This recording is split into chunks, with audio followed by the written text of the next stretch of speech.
तुम सब ने पाई के बारे में जरूर पढ़ा होगा, जिसका मान 3.14 आगे भी होता है, लेकिन हम लोग नॉर्मली 3.14 तक ही लेते हैं। इसके बारे में जरूर पढ़े होंगे और क्लास 10th में इसको एक अपरिमेय संख्या के रूप में पढ़े होंगे। लेकिन क्या ये सिर्फ किताबों तक सीमित है?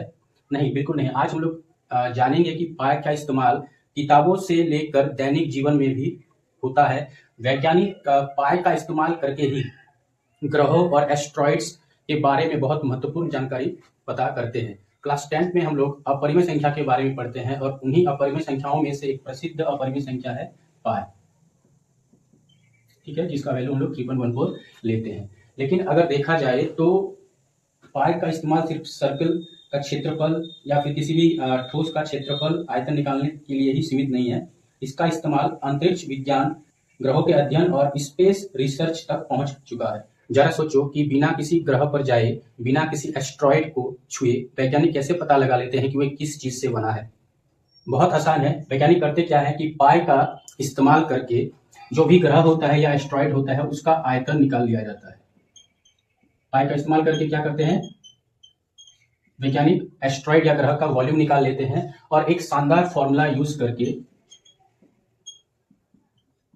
ये फॉर्मूला है थोड़ा हायर क्लास का, ये फॉर्मूला है, तो बस इस फॉर्मूले को जान लो कि पहले क्या करते हैं कि पाई का इस्तेमाल करके आयतन यानी वॉल्यूम पता लगाते हैं और फिर इसी फॉर्मूला का यूज करके वैज्ञानिक उस ग्रह या एस्ट्रॉइड का मास यानी द्रव्यमान निकालते हैं, ठीक है।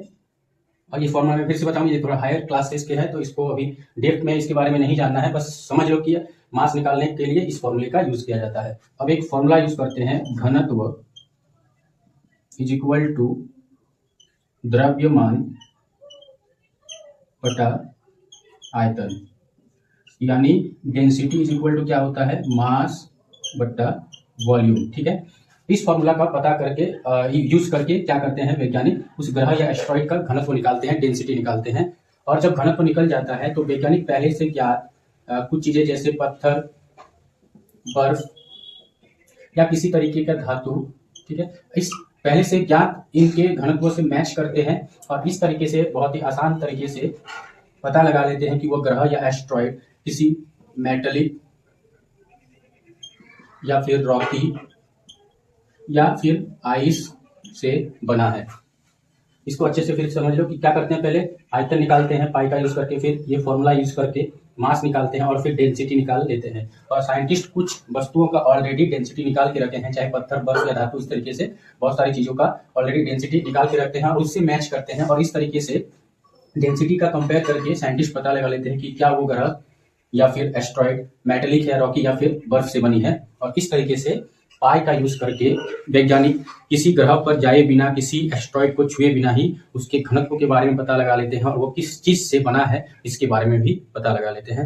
तो देखो कि हम लोग किस तरीके से चीजों को सिर्फ पढ़ते हैं और इसके डेली लाइफ के यूज के बारे में नहीं जानते हैं तो कंफ्यूजन होता है और दिमाग में हमेशा ये डाउट रहता है कि ये सब चीज हम लोग क्यों पढ़ रहे हैं। लेकिन वास्तविकता में देखा जाए तो हर एक चीज जो हम लोग पढ़ रहे हैं उसका कहीं ना कहीं दैनिक जीवन में जरूर यूज होता है।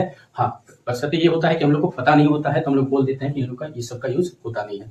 तो आज हम लोग क्या देखें कि पाई का यूज दैनिक जीवन में कैसे होता है। ऐसे तो हम लोग बहुत सालों से बुक में पढ़ते आ रहे हैं।